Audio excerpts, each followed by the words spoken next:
Magandang umaga mga ka-happy hour. Narito ang mga balita para sa MBC TV Network News Update 9 AM edition. MMDA handa na sa panahon ng tag-ulan, mga bagong kagamitan, binasbasan. Handa na ang Metropolitan Manila Development Authority sa pagpasok ng panahon ng tag-ulan. Kasabay nito, ibinida ng MMDA ang mga bago nilang kagamitan gaya ng dump truck at heavy equipment na kanilang magagamit sa pagbaha. Isinagawa ang blessing sa mga bagong kagamitan na ito ng MMDA sa Motorcycle Rider Academy sa bahagi ng Meralco Avenue sa Ortigas, Pasig City. Ayon kay MMDA Chairman Ramondo Don Artes, napapanahon ang pagdating ng mga bagong kagamitan para sa kanilang pagresponde sa panahon ng pagbaha at makatutulong ng malaki sa kanilang Metro Manila Flood Management Project.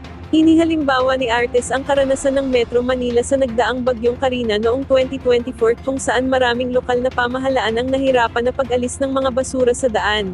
Paliwanag niya, makatutulong ang mga dump truck at heavy equipment sakaling dumating muli ang malalakas na bagyo at mapapabilis ang kanilang disaster response. Kapag naialis niya ang mga basura ay maiiwasan ang pagbabara nito sa mga kanal at daluyan ng tubig na agad magpapahupa ng baha. Sa kabuuan ng mga bagong gamit ng MMDA ay 4 backhoe units, 8 loader trucks, 2 telescopic cranes, 2 excavators, 5 high-pressure vacuum, emptier, and watertight trucks, 3 boats at 6 mobile pumps. Dagdag pa rito, nakabili rin ang MMDA ng 19 dump trucks at 4 power cleaning machines.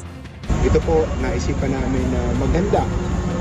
Wag naman sana kung darating uli ang pagkakataon na kailanganin, at least nakahanda po tayo para po mas mabilis mawala yung mga basura sa kalsada kung sakaling may bagyo darating. Pero ito po ay gagamitin natin on a day-to-day basis.